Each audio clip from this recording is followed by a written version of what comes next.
Hi everyone, welcome so much to my YouTube channel. Happy New Year, happy Labor Day, happy Easter, happy all those Happy Freedom Day. those ones. Really? All the holidays that I have missed while I have been away. And I am not really back, I am just back temporarily. I cannot promise full time coming back, just temporarily. So anywho, my name is Doreen Moracha, the founder of this beautiful, amazing YouTube channel. And today I am joined with a guest. In fact, I am in Santon City with this amazing girl. She is going to tell you her name. Hi everyone, my name is Saidy Brown. Saidy Breezy, Doreen Morashi's friend. That exactly as she said. Yeah. Okay, so welcome so much to my YouTube channel. She also has a YouTube channel. You can go there and subscribe and see the work that she has been doing. I will not say the other things. Mention that I'm consistent. Tell them that I am better than you. I shall not do things under duress. Okay. Yeah. Okay. So because it is giving manipulation. So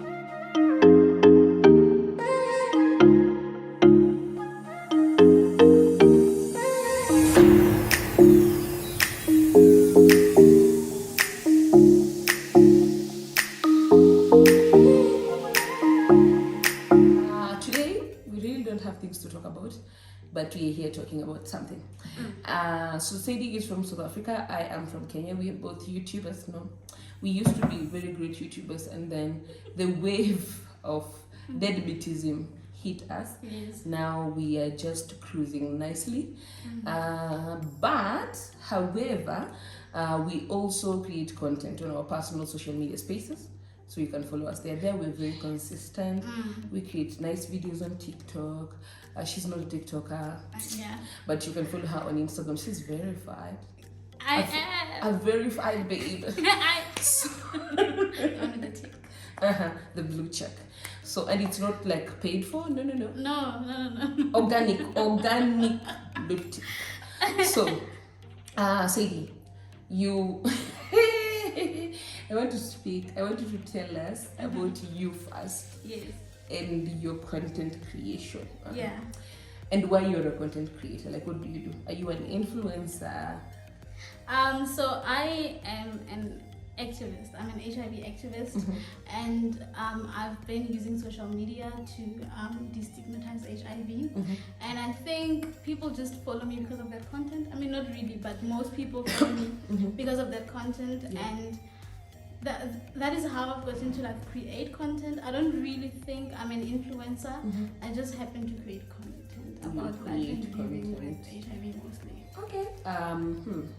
So, because you're a HIV activist, Yeah. so tell us a little bit about that. About HIV activism. So first of all, when I became an HIV activist, I didn't really know that what I was doing was called HIV activism. I was just posting on Facebook about my journey with HIV and about how much I felt like I was so greater than this virus, right? Yeah. So that's pretty much it. Like, being an activist is not something that you go to school for. No. It's not like you literally just need to find a problem or see a problem, call it a problem, and just feel like this is not how things are supposed to be done. And I think we need to stand up to it and fight against it in whichever way that is within your capacity. So at one point, you became a statistic to pandemics. Can you tell us about that? So this is her favorite quote, by the way. It's her favorite. Whenever you say Saidy Brown to Doreen, just know that that's the first thing that comes to your mind. And it's giving fake friends, but that's fine. First of all, this story is very important because that is how our friendship really became a real friendship. True. So it's quite important in our journey as friends. Like, I entertained you for a whole week. You did. Yeah, you owe me entertainment allowance. You did. Who should I send the invoice to? I am a deadbeat YouTuber. I am a deadbeat YouTuber. Okay. Thank you. Continue. Thank you.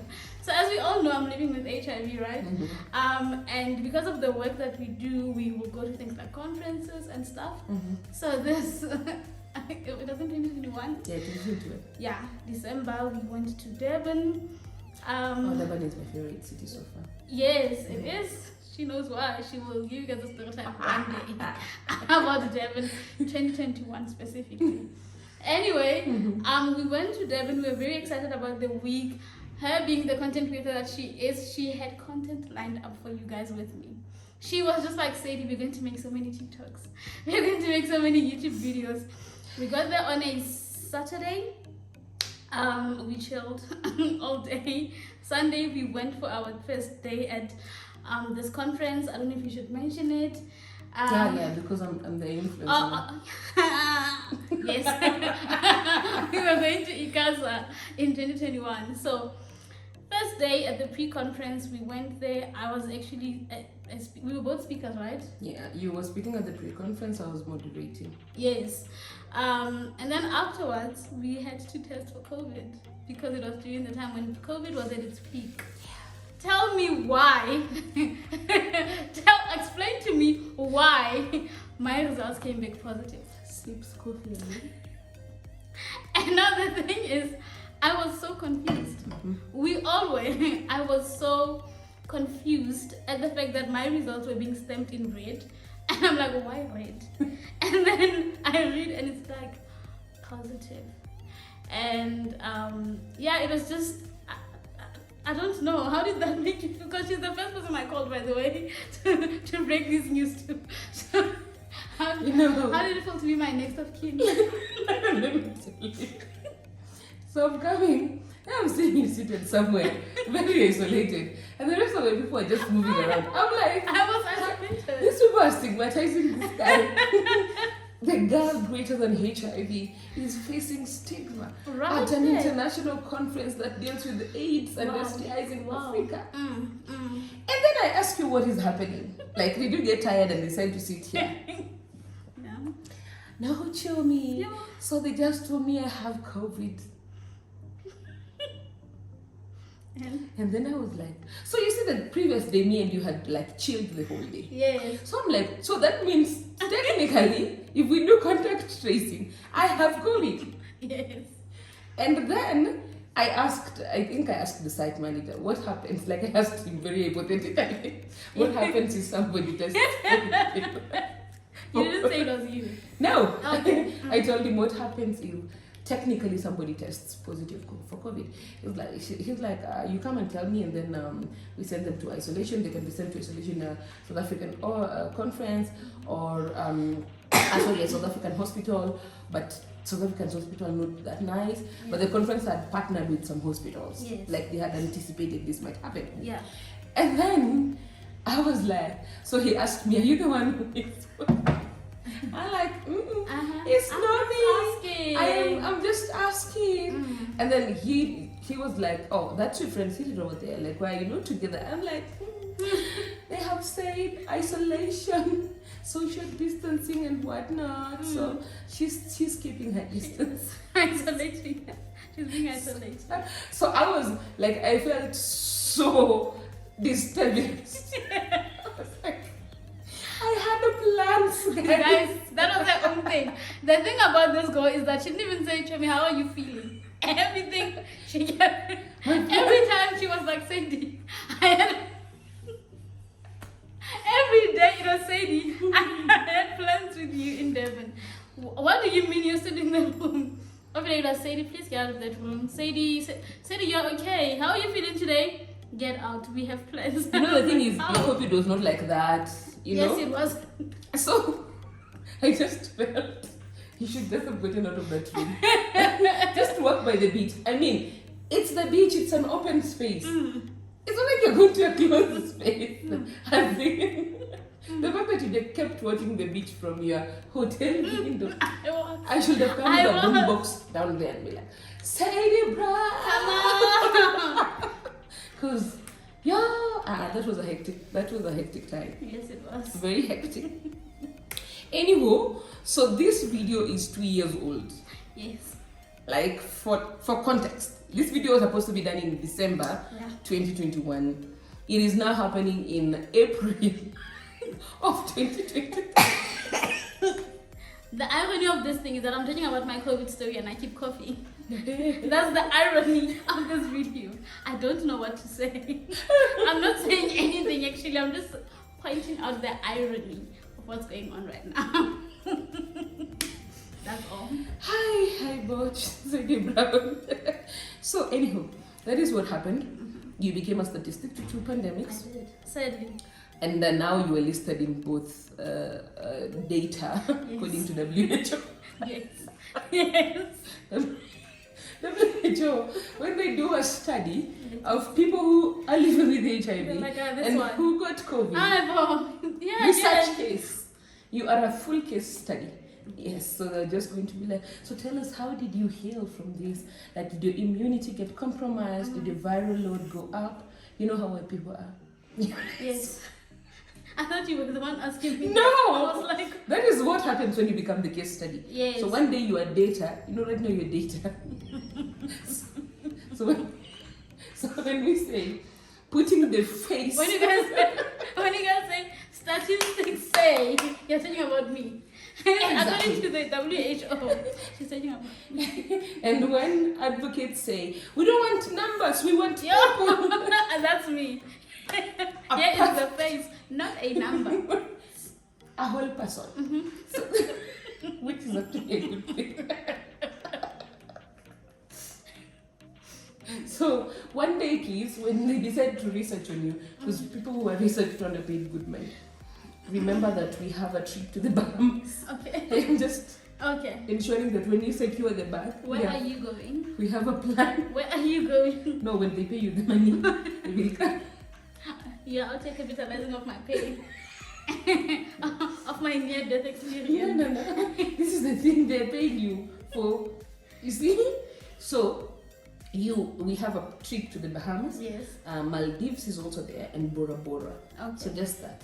Nothing serious. And we're gonna vlog. Of course. Okay. Yeah. Even for my channel. Definitely. And then we will see, like, now we will become actual COVID millionaires, because the people who became COVID millionaires, we don't know them. So, Yes. So this is what into. Yes. Yeah. Anyway, guys, so apart from you becoming a statistic of pandemics, the story, honestly speaking, I will never move on from that story. I know. Yeah. So apart from that, Saidy, you still try to challenge stigma in the South African context. So tell us how that is going. You know what? My journey with trying to challenge stigma in South Africa, not just in South Africa, really. Yeah. I think I can see the progress, but I can also recognize that there's so much that needs to be done still. So, to be fair, when I started compared to now, I can see the differences. It's just that stigma is still rife, even in South Africa. People still feel like, oh my goodness, you guys need to stop talking about HIV. I know, right? We are so tired. Yeah. Oh my goodness, there are so many other illnesses out there. And it's just like, but people keep getting infected. We can't stop. So the stigma is still there, even towards us who are publicly living with HIV. Because for you to then say stop posting is because you are uncomfortable. And now you want to project your uncomfortability to me. So yeah, it's okay, I guess, but like there's so much we can do. There is definitely so much we can do, and I feel like sometimes we get these comments of stop talking about it, you know, HIV is not such a big deal, and then somebody compares it with another health condition. Yes. Like, I mean, no health condition is better than another. Yes. Like, I think we need to really come to peace with that just because this one looks unserious does not mean it is unserious. Yes. We have to take care of peace every day, guys. It is a struggle. Yeah. A huge one. Yeah. Every day. So every day. You don't get used to it. You just wake up and choose life every day. So as you're choosing life, it means you're also choosing your life. And it is hard. Yes. I can't lie to you. I know we make it seem actually very easy. Yes. That is one thing we have been accused of. Yes, and jokes aside, man. The thing is that she plays too much. She plays too much this one. So you're talking about how serious it is and how easy we make it seem. So earlier this year, remember I posted about my struggles with taking pills and whatever. And I think it was only then, because it was the first time it was ever happening. And I think it was only then when I was realizing that we really do make it seem easy, because I never could have fathomed that I could get to a point where I was actively struggling with taking my ARVs. So you get to realize, especially when things then become that close to home, that actually we do make it seem easy. We do actually. When we talk to people out there, we're like, just take your ARVs, just one pill a day, and you're containers. Exactly. but trust me, it's honestly not so easy. And a while back, I used to judge people who get late to go for their clinic appointments. And then last month, I struggled. You don't tell me it was raining. I struggled. She was suffering. I woke up, it was raining. I was like, yeah, I'll go on Monday. And then Monday came and I had a training, and I'm like, I'll just go on Tuesday. So I went on Tuesday. I did actually finally go. But even as I was walking in, actually one of the doctors was like, the way you walked in, you looked so tired. I'm like, I wish people had like a delivery option or something, you know? Because it's not like the commitment of waking up, taking ARVs every day, going for your monthly, depending on how long you go to clinic, going for your clinic appointments without failure, ensuring that you have a viral load that is suppressed every day. It's hard. And remember, life is still happening. Yo! One thing about life, it doesn't stop happening because you are living with HIV. It does not. It doesn't stop happening because you are an HIV victim or a beautiful story. It will, life will life. The thing about life is that it doesn't stop lifing. And you are constantly just shocked at how much life can life. I'm always just shocked. So that is the sad part. And I think that a lot of people think that once you have HIV, then half of your problems are done with life. Because they feel like it's the worst thing that could ever happen. So when you're living with HIV, it's like, what more? What more are you crying about? It is not. What else are you crying about? It is not. Trust me that living with HIV is like a tiny ocean in the drop. The rest of life will just whoop you ass. I hope YouTube does not flag me for that. Sorry. But to be honest, life will just continue lifing. We will continue facing all of these challenges every other day. Yeah. And but still, we don't stop. We will still have to take ARVs, because when you go to the hospital, the doctor will look at you and tell you, I thought they told you this medication of for life. And I'm like, yeah. They did not explain it nicely. Like, they should have explained it, how long life is. Yeah. Because now here we are 18 years down the line. And life is still lifing. So that is, I think, something that, and shout out to actually everybody who keeps up with taking medication every day, complying to the clinic appointments, ensuring the viral load is stable. To be honest, I know you might not get celebrated every day, and people might think that it's something you have to do. I know it's something you have to do. But the fact that there are people who choose a shortcut and they're like, no, you know what, I'm just going to commit suicide and check out of this thing called life because get somebody else to do it. But you wake up every day and you choose to be like, you know what, I have to take this medication because this is my life. So the fact that you choose that actually makes you a very strong person. And I don't like calling people strong because it's really not a compliment. It's not a compliment. It's nothing that it is not a compliment. Being I don't strong, like it as well. Being strong really is not like a compliment because it means that whatever life throws at you, you just need to handle it with a strong face. But you don't. It's okay if you break down and you don't feel like taking ARVs. It's actually fine. It's totally normal. And I feel like because we have not normalized the fact that the fatigue will kick in is a bad thing. Yes. And that is part of the reason why people struggle with self-stigma. Because I want to say that, and that is, I feel that is also where we as advocates and activists are really falling short. Yeah. Because even when someone says, I'm struggling, the first instinct is to judge because when you can take your pills every day and you can smile about it and you can post about it. But the reality is that not everyone is able to do that. So I truly feel like that is really an area where we just fail. We do actually. We think it's just normal to wake up every day and just take your ARVs and thrive and shine, but it's not like that. It's not always rainbows and tiaras. Some days it is no, there are no rainbows and there are no tiaras. Yes, sometimes it's the absolute ghetto, but don't get stuck. I feel like don't get stuck in the I'm struggling phase.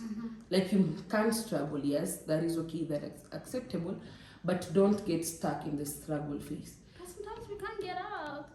Sometimes you're just struggling. I know, but the minute you allow yourself to be stuck on the struggle phase, it means a lot of the other things will just start crumbling. Okay. So when the other things start crumbling, then it means that you did not fight enough. Because sadly, sometimes they say that as a person who is living with HIV, I was born with the game already rigged against me, which means I have to fight.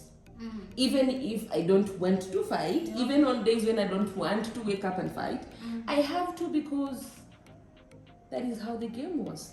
That is how it's set up. But it doesn't mean that your life is bad, because trust me, you will listen to other stories and then they are even badder than yours. Badder is not an English word, but you will be like, no, the baddest is not. Got me feeling like the baddest. That's an actual song. Anyway. English does not apply in songs. So the thing is, the struggle phase is hard, but also the struggle phase might leave you in a dark place forever. So how do you navigate out of it? Because at this point, the other day I told people living with HIV on my Instagram, I told them they all need to normalize going to therapy. Because this thing of being cancelled the first time you're tested, and then in between you're just navigating, and then until you stop taking your medication is now when the doctors start telling you, so when did this start? No. In between when you notice the struggle, that is the time you bring it to their attention and tell them, hey, I am not feeling this type of life. Or just find a whole therapist outside that. Because it's still, like, people still, especially people who acquired HIV sexually, sometimes they blame themselves. They do. They do. And still on the topic of therapy, I am for therapy, I use therapy. But that's also a very privileged service, unfortunately. And I think where HIV is concerned especially, even when you can't really afford psychosocial support, just then normalize having that one friend. Normalize having someone you can have as your venting buddy. Living with HIV, don't trust anybody. I get it. I totally get it. But I'm also saying the struggle of then having to say, Doreen said a psychologist. And then you can't afford a psychologist because sometimes they're really expensive. There are various ways of trying to find an outlet. So maybe try that. Yeah. That is true, by the way. Because the more you keep handling the stress, because you might think the stress is your ARVs, but deep down it's not the ARVs. It's a whole different issue. Yes. And you have just put the ARVs as an easier scapegoat because it's easier to blame HIV than to blame anything else. So sometimes it's just life. It is just life, because actually most of the time it's just life. All these conditions we take treatment for, but when it gets to HIV, it becomes an issue because HIV is stigmatized. It's not the issue is not the virus or the pills. It's society. It's even us. It's because us actually. We also judge ourselves. Yeah. So I feel like don't just hold it up too much, because sometimes it will take. A lot of people say I have accepted myself, but what is acceptance really? Because I know we say the key to living positively is acceptance. But what is acceptance? Because either way, every day you can accept yourself and you stop taking your ARVs. Like you have acknowledged, yes, I know I'm HIV positive. Are you dragging me? Is it a drag? Is it a drag? No. Okay. Like acceptance. Like what is acceptance? Because I've lived with HIV for the last 30 years. And I've been on ARVs for 18 years. But as much as we say I have fully accepted, not that I've not accepted myself, like I acknowledge I'm living with HIV, but sometimes the things that people will say and you'll be like, Yes, and I think another thing is that we forget to humanize the fact that we are living with HIV and it will be an everyday struggle. Yeah, true. Even for us, people honestly look at us and they think life is all hunky dory, like we are always just happy, we are okay, and whatever. We are always so happy. We are always like Ronald Sharp, and the issue is that then further isolates us too. because it also then poses a problem to us. Because now it's like I can't even say I'm not okay today. Because people look at me and expect this bubbly person, this strong person who has to take a life as it comes. So yeah, we should try to normalize speaking about these things. But also I'm saying the issue of acceptance is that how society expects us to behave because we say we've accepted ourselves is quite problematic. It honestly is. And also, I know we're living public with HIV, and that is part of the reason why we're known out there to the public. But sometimes it really becomes problematic because the public looks at us and they expect that when they meet you on the road, you are giving them mindful thoughts and positivity. And it does not operate like that, guys. Monday motivation. Monday motivation. Some days I'm just walking in town and I am angry. And it's not you. It's me. But you're like, oh, I met you today in town. You looked so angry. Yes. I am a human being, guys. And another thing, sometimes I'll literally be working alone. It's probably sunny. I'm probably very tired from working. And it's like, I saw you today and you looked so annoyed. Sorry. As in, sorry. Some days I'm also going through life. Like, HIV is like a 1% component in our lives, to be honest with you. There is a whole 99% going on that has nothing to do with the virus. Yes. Absolutely zero. Yes. But because you know me as a person living with HIV who is positive, talks about positivity, does not mean that the people, please don't stop listening to too many podcasts. They will lie to you.